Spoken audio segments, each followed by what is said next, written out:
Good morning, beloved ones. Turn to someone and tell them, you are the light of the world. You are the light of the world. Let your light shine. Let your light shine. Yes. A few weeks ago, I gave a talk, and thank you, Papaya, for the meditation. But I gave a talk titled, How to Save the World. Do you remember that talk? Yes, how to save the world. Because as I see it, we all play a role in so doing. We all have a part to play in saving our world. And I talked about us being light bearers, right? That one of the ways that we would save the world is to be a light bearer, to let our light really shine, right? And to sharing it with the world.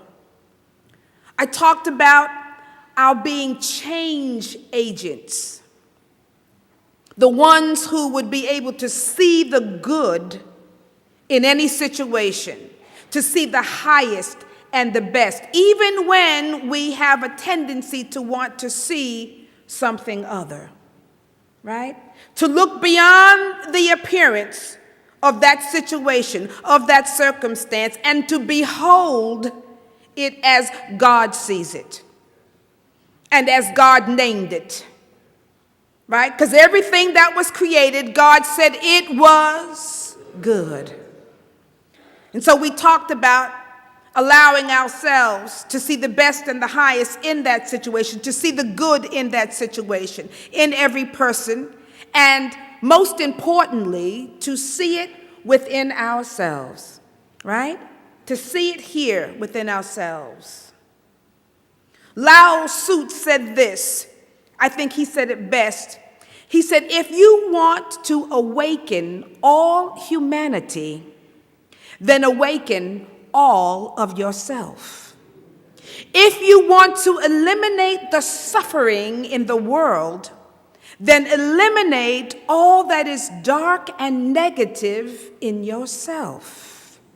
Truly, the greatest gift you have to give is that of your own self-transformation. Truly, the greatest gift you have to give is that of your own self-transformation. Now, as true students, we know this to be true, right? We know that you cannot change others, right? Even if we want to save the world, we cannot change others. We know that you can only change yourself. This is a common thought amongst us, a given. We know so well. But let's be honest, because that's no easy task to change yourself, right? Because if you're anything like me, you've been trying to change certain things about yourself for a very long time, right? And I see you recognize that, right? Trying to change it for a very long time. The Bible says this, that at the last sound of the trumpet, that we will all be changed in the twinkling of an eye, right? At the last sound, meaning when it's all said and done and over, we will all be changed at the twinkling of an eye. The body will change into an immortal body. We'll be spiritual light beings in the twinkling of an eye. But until that time, our transformation may take just a little bit more time. And it might just involve a process as well, right? Because we've been trying to change. We wanted it to be in the twinkling of an eye, but it has not yet necessarily happened for us. And so I'm just speaking for myself, because some of you may be totally transformed. I don't want to step on anybody's, delusion, but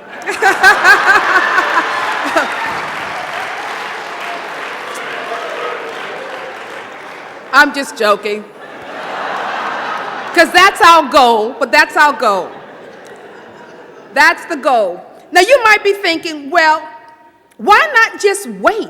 Why don't we just wait until that great day after death when we will be all changed?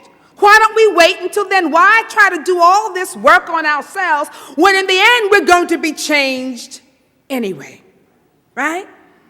Well, I believe because the real purpose for our living is that it's really all about living our best life now, right? Bringing your highest and your best self to bear. It's not simply about waiting until you die to experience heaven, to experience the kingdom of God's good, because as Jesus said, it's about bringing heaven upon earth, right? And so while that may happen in the future, in this present moment, we want to live our best life now. Turn to somebody and tell them, I want to live my best life now.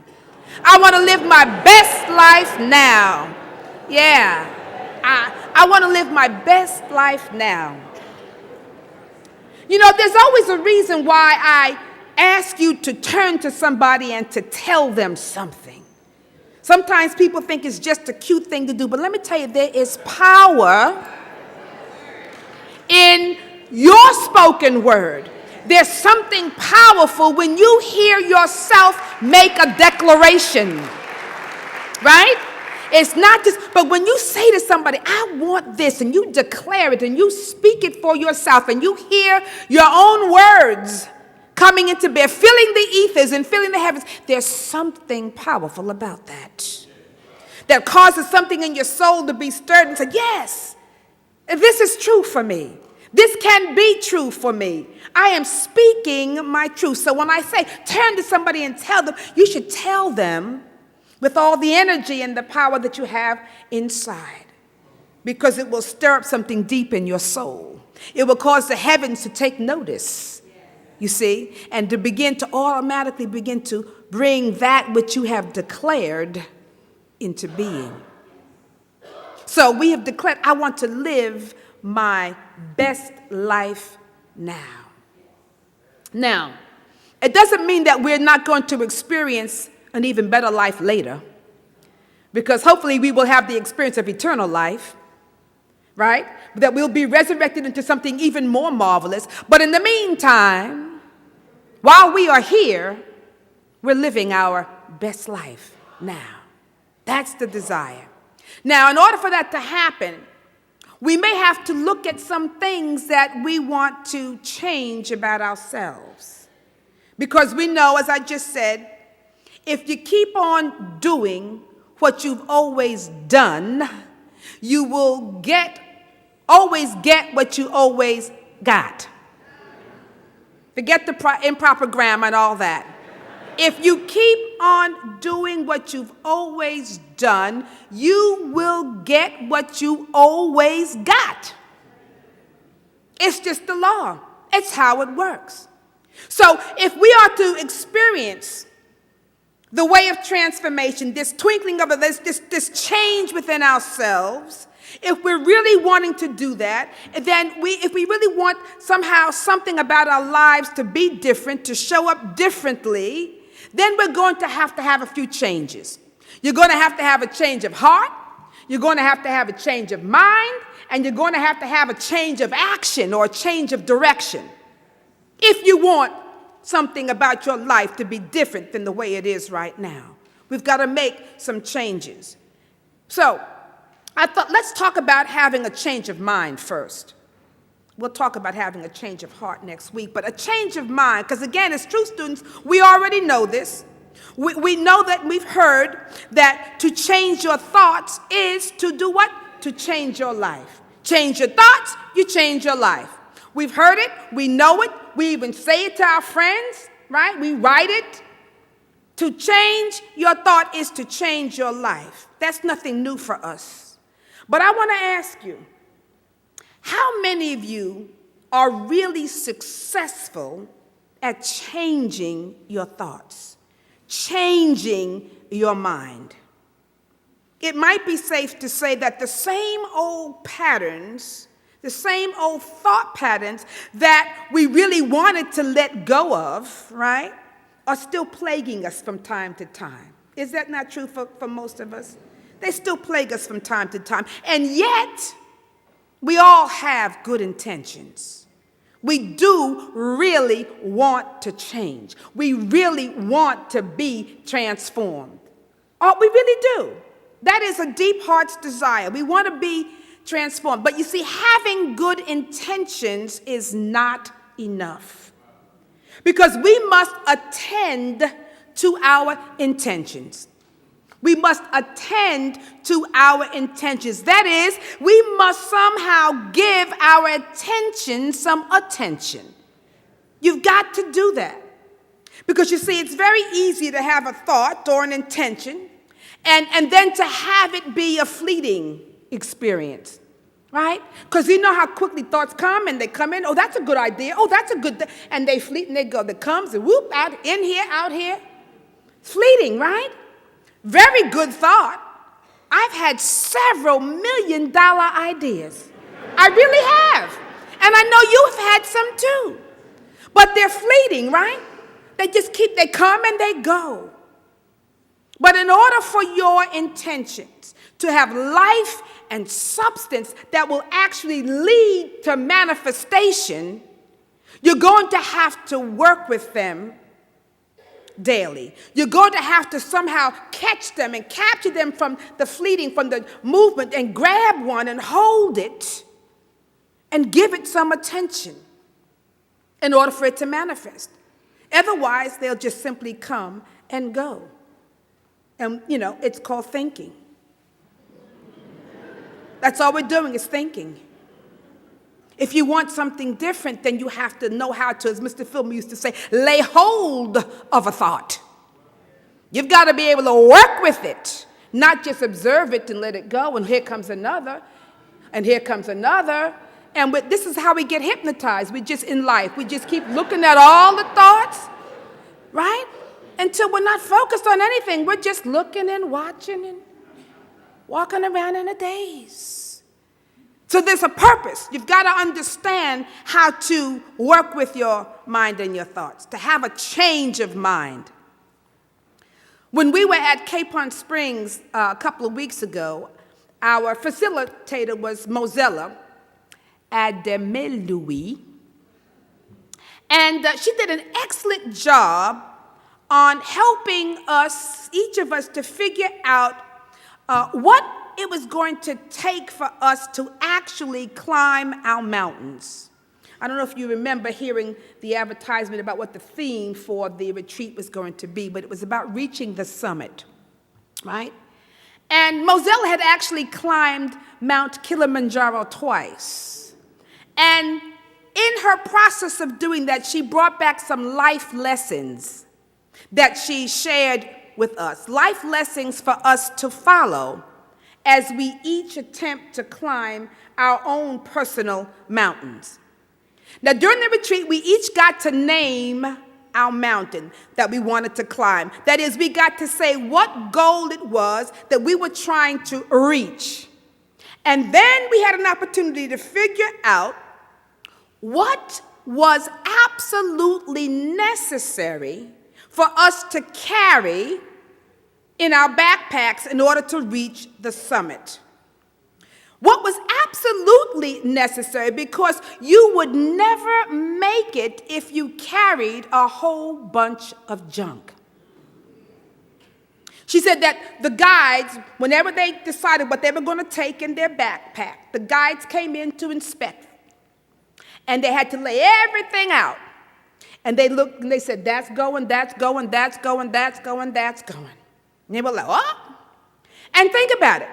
When you're climbing your mountain, your backpack is where? On your back. And you are carrying it up a mountain. Now, if you don't need a lot of junk, you need to let it go, right? Because it's heavy. And as you start to ascend your climb, your backpack gets heavier and heavier, which will determine whether you're actually going to make it to the summit or not, because there's nobody else to carry it for you. And so this was a shocking thing. So she said, all right, name what you're going to have on your backpack, but then you can only take what you think is absolutely necessary. Now, some of us know that we're on this journey called life, and sometimes we like to take our baggage with us. We put a whole lot of stuff in our backpack, right? Because we think it's important. I'm on the summit, my journey to a new love, but I must keep the memories of my old one, so let me put it in my backpack. Oh, I want to have a new experience, but let me keep this memory of my old experiences because they're important to me. Let me put that in my backpack. And we get weighted down, wondering why we can't move forward on our journey. And so you have to take what is absolutely necessary, and only that, because the journey is arduous. And because you could only take what was necessary, we had to then decide what it would be that we would carry in our backpack to reach our particular mountains. We had to be very clear, and we had to be very intentional. So we worked on that. Now, my mountain was called, you had to name it, so my mountain was Mount Enlightenment. And if that was my goal, to reach enlightenment, then I needed to decide what it was going to take for me to reach the summit as I climbed this mountain of enlightenment. And that I only needed to take what was absolutely going to be necessary for me. So, the one thing that I decided to carry in my backpack was the commitment to meditate every day without fail. That was the one thing I thought, okay, if I could, I could take this, I could take that, I could take my incense, I could take that. But no, if I only had one thing, because remember, the more you put in your backpack, the harder your journey, the less focused you become. So I said, all right, I'm going to take in my backpack to the Mount of Enlightenment was that I was going to meditate every day without fail. So that meant for me there could no longer be an option, but there had to be an intention. Meditation could no longer be optional for me. It had to be intentional for me. I must attend to my intention if I was going to reach my summit. If I'm going to reach this goal, I must attend to my intention daily. It must be a daily activity for me, not every other day. Not when it seems I have the most time, not when it's convenient for me, not when it feels like, oh, this is a spiritual thing to do. I'll do it on Sunday when I'm in church with everybody, or I'll do it on the first Wednesday of the month. No, every single day, but without fail. If I'm going to reach my summit, and I must say that I have been doing it every day without fail. So far. Now, I shared all that because I want to say that the way of transformation of any kind, right? Whatever your mountain is that you want to climb, your goal you want to reach, whatever transformation you want to have happen in your life, it must take a change of mind. One of the things. We'll get to the change of heart. But you have to have a change of mind. The Apostle Paul said, be ye transformed by what? The renewing of your mind. So transformation of any kind, whatever it is for you, whatever goal you have, has to take a change of mind, which means you must be purposeful with your thoughts, directional with them, directing them towards your desired outcome, because thoughts are so fleeting. If you catch them, you must also direct them, right? Even if it's something that you are praying about, you must have purposeful prayers. It can't be, oh, God, can you just give me a new house? And there you go. Oh, God, can I just have this? And there you go. You can't be like the Howleys. How many of you have taken the 4T class with Stretton Smith? And he talks about the Hawaiians used to call, when the people came to Hawaii, the missionaries came to Hawaii, And, the missionaries tried to convert everybody. So the Hawaiians had a way of praying that when they went in to pray, could be an all-day affair. It could be an all-week. They would set their intention, and they would pray and focus and work with that idea and work with that prayer. And they noticed that when the missionaries came to pray, they would go into their house of worship, say, and they were gone. And they called them howlies, which is without breath. And they would say that their prayers had no breath to them. They had no life to them because it was just quickly gone. They would breathe what life into their prayers by being with the prayer, focusing on it, holding that vibration, holding the energy, and not for a fleeting moment. And so we want to give breath to our intentions, to our prayers, to our desires. It isn't something you come in, let me just come in church and say a little prayer and then I'm gone. Thank you, God, amen. Right? No. It has to be something that's deep, purposeful prayers. And they need to be clear. Because when you have them clear, a clear prayer will be, what you're doing is you're directing the energy of God. Because it's all around us, that what you're desiring. And when you are praying with a clear focus and intention, and with breathing breath into that prayer, you are directing how the energy, the creative energy of God, is to come forth and manifest in your life and in your affairs. So, we're praying not wishful prayers. I wish this would happen. That's not a prayer. Not even hopeful prayers. I hope this will happen. That's not a prayer. But actually clear, directive, knowing, affirmative, claiming prayers. That's what we're about. Because listen, every thought that we have, every thought that you think directs the creative energy of God in that way. So you've got to be masterful in your thinking.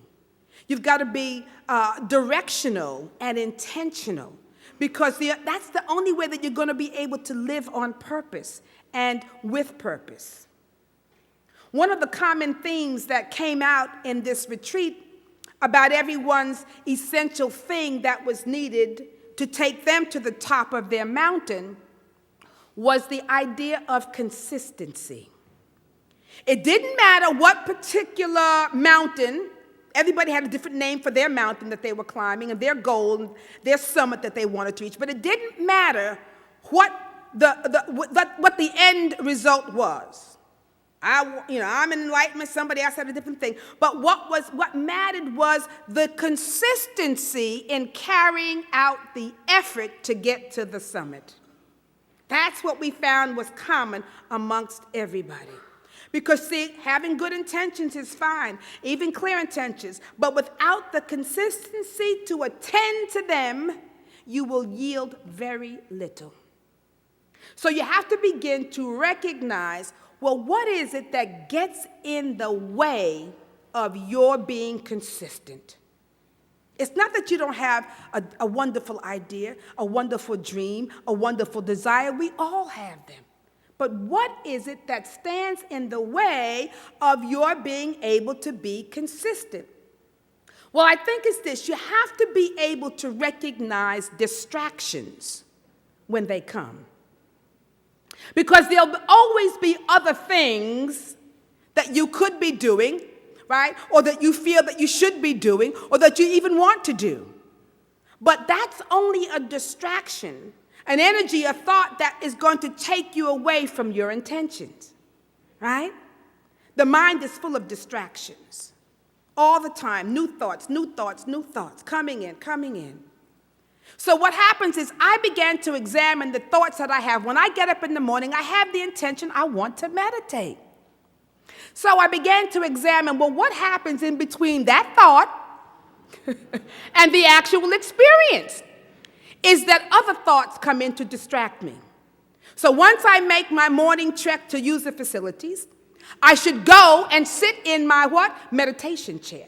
But a thought will come in, well, first let me go get some lemon water so that my stomach, I'll drink some hot lemon and water, make a lemon tea before I meditate. And then once I'm down there, a new thought comes in, well, let me go do this, and let me do that, and before I know it, I have been distracted. And then I say, well, I'm going to get to it. I'll get to it in a little bit because I'm going to do so-and-so. So I recognized that I needed to examine the thoughts that are distracting me from my intention. I needed to see them. And whether I entertain them or not. You see, because if I'm unconscious, I'm going to entertain them. When I'm conscious, I say, the mind is distracting. Once I see it, I can say, oh, you know what? This is a distraction. I named it. I could see it now. So you got to be conscious and aware of when those distracting thoughts are taking you away from your stated intention, your stated desires. And then something very similar to a distraction or distracting thought is an excuse. An excuse or even a rationalization that will come as well to take you away from your desired intention. See, these are really powerful because excuses really seem real, right? Excuses, they have the appearance of being very valid. When you get a good excuse, it has some validity to it. I can't do this because this is really important for me to do. See? And the mind is very tricky. And so it will then interject if you're not aware, if you're not watching, if you're not focused, if you're not consistent, if you're not present to its operation. It will then interject some really healthy excuses for you. So what you have to begin to do is not only to recognize that something is a distraction, but recognize when something is an excuse. And to begin now to claim there will be no excuses, no valid reasons not to move towards my intentions and my desires. Nothing is acceptable except right action. Nothing else will be acceptable. When you start to put that in your consciousness, things will change.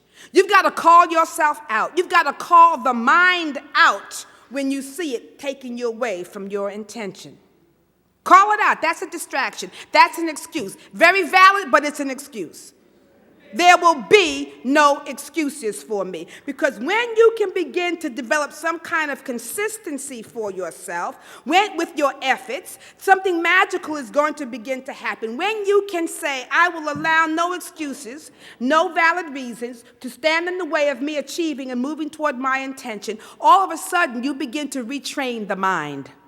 See, everything that's happening with you automatically, your distractions, is because your mind has been conditioned that way through your repeated actions, through your repeated thoughts. And so when you say no, no, no, no, no, and you do it consistently, you begin to retrain your mind. And what is happening to you physiologically is you are now grooving a new groove in your brain. You're grooving a new pattern in your thoughts, and your actions follow the groove patterns that you hold and that you have. This is why you do things that you don't even know why you're doing them anymore. It's automatic. You just do it. You just have the same reaction to the same thing because you have grooved a pattern. And so you can now create a new pattern, some new grooves. This process is called entrainment, right? And once you get into it, you can begin to be consistent. If you can get over the fact that you have to say no, no, no, recognize no, nothing else is acceptable except me moving up this mountain toward my goal. When you understand that, then you begin to create a new path for yourself. You cannot afford the luxury of an excuse or a distraction, not one. Because the moment I gave into one distraction, going down to make that tea, it was all over, right? I can't afford not one distraction. So now it is immediate. Get up, go meditate. Get up, go meditate. When that thought comes in, you should go do no excuses. This is the problem. And when there are none for you, no excuses and no distractions, that is when you will begin living your life on purpose and with purpose. Not a moment before, when there are no excuses and no distractions. Turn to somebody and say, no excuses and no distractions. No excuses and no distractions. None. See, friends, life doesn't have to be a crapshoot. Whatever comes up, no, it doesn't have to be that at all. It can be divinely designed by you. And even when the unexpected comes up, because the unexpected will come up, but even when the unexpected comes along, you have the ability to acknowledge it, to see it, and then to make a new choice, to set a new course. When they were climbing up that mountain, they hit something. If you hit something that seemed you had to go around maybe a little longer, you had to figure out another way up that mountain. You set a new course. But it all adds up to your continuing to move onward and upward. See, transformation is not magical, but it's meaningful direction, meaningful purpose and intention. And if you are not attending to your intentions, you will achieve very little. If you are not minding your mind, you will not be able to change your actions. I'm going to say that again, because if you are not minding your mind, you will not be able to change your actions. And without real change in your actions, you will remain the same. Thinking about it, having good thoughts, but there will be nothing new in your experience. So once you set this intention, and you accept that there will be no excuses for you, no distractions on your part, once you set that and really commit to that, then God will begin to make a way out of no way. God will begin to move you on your journey. Because all God needs is a willing mind and a willing heart. Not one that says, well, you know, Lord, I can't do this. Well, no, when you are saying yes to God, yes to the presence, all of a sudden you will begin to move mountains. He said that we could do that, right? You could move a mountain, but it takes a focused mind to do that. You can't just be moving a mountain and say, oh, mountain, move. And then you have all this doubt and all this confusion, all this stuff going on. He said if you do not doubt in your heart and mind, which means you have to be clear-minded and so focused on that. And when you have that, God begins to move in your behalf. All you have to do is keep putting one foot in front of the other. If you keep looking up and say, Lord, that mountain is high. One foot in front of the other. Just keep focused. God is our rock and our salvation, right? Our help in every need. There is no mountain that is insurmountable. We can all move through whatever the experience is as long as we stay focused on our intentions, focused on our desires, but more than that, focused on God. Thou wilt keep him in perfect peace whose mind is stayed on God, stayed on good, stayed on the truth. We wander, come back to the truth. That's the way of transformation.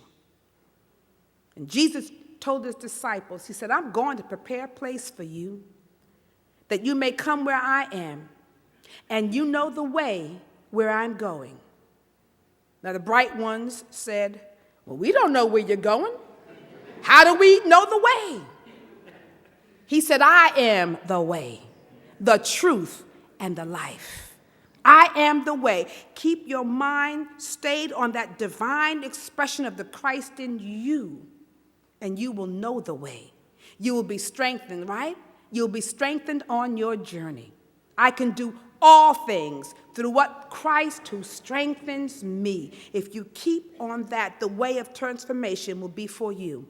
It takes diligence, consistency, purposeful thinking, and intention, with no excuses and no diversions by distractions. Be ye transformed by the renewing of your mind. Happy trails, and join us next week as we look at the way of the heart. Namaste and blessings. Namaste.